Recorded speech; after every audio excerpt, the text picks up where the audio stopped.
महेंद्र पवार, इनका सवाल ऐसा है कि सावरकर जी का कांग्रेस पार्टी में क्या स्थान रहा है, वो कभी कांग्रेस से जुड़े हुए थे क्या? जहां तक मैंने पढ़ा है वहां सावरकर जी कांग्रेस से जुड़े हुए थे ये कहीं दिखता नहीं। हाँ, उन्होंने कई बार कांग्रेस के आंदोलन का समर्थन किया है, जाहिर समर्थन किया है। महात्मा गांधी जी पर जैसे टीका की है वैसे उनकी तारीफ भी की है, ये तो दिखता है। लेकिन कांग्रेस के पूरे संगठन के साथ में वह कहीं जुड़े, ये दिखता नहीं है, क्योंकि उनकी विचारधारा अलग थी।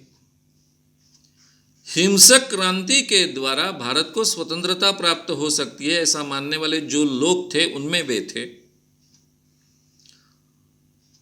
तिलक जी जब तक कांग्रेस के नेता रहे, भारत के नेता रहे, तब तक थोड़ी कांग्रेस एग्रेसिव थी, लेकिन हिंसक आंदोलन का समर्थन करने वाली नहीं थी तब भी। और जब महात्मा गांधी प्रमुख बने जाने अनजाने में कांग्रेस के, और महात्मा गांधी के नाम से कांग्रेस चलने लग गई या फिर महात्मा गांधी के कहने के अनुसार कांग्रेस चलने लग गई, तब तक कांग्रेस पूरी तरह से अहिंसक आंदोलन वाली कांग्रेस बन चुकी थी और उसके जरिए देश को स्वतंत्रता प्राप्त होगी ऐसा सावरकर जैसे विचार करने वाले लोगों को बिल्कुल लगता नहीं था।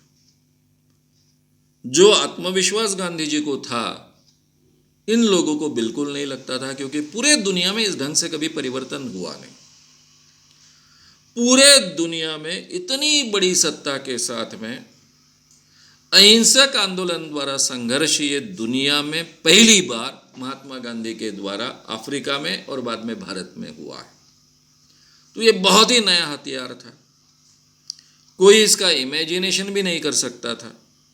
ऐसा कभी संभव है ये कल्पना भी किसी के दिमाग में आ नहीं सकती थी। मुझे भी कई बार अचरज होता है कि गांधी जी को ये कल्पना सूझी कैसे, लेकिन गांधी जी ने अफ्रीका में इसका प्रयोग शुरू किया, वो प्रयोग सक्सेस होते गए,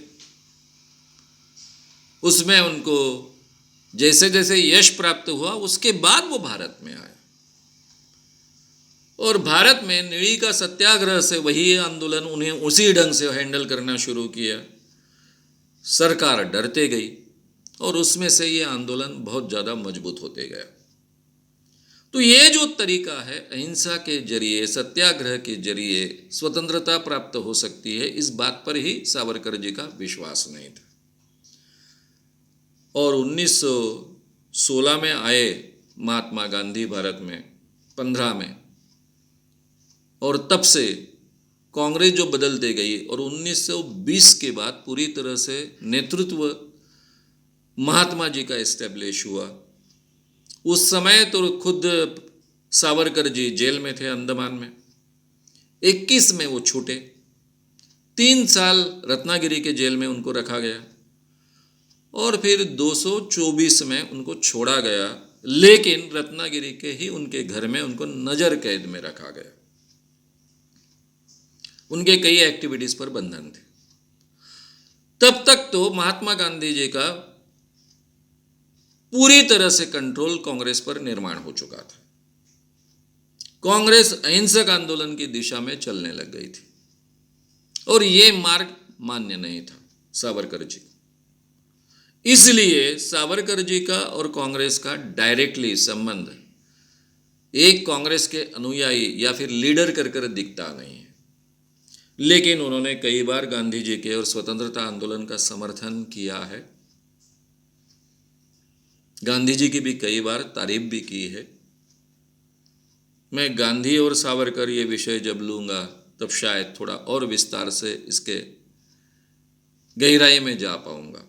तब कांग्रेस के भी उनके कितने संबंध रहे, क्या रहे, इसके बारे में भी चर्चा करूँगा।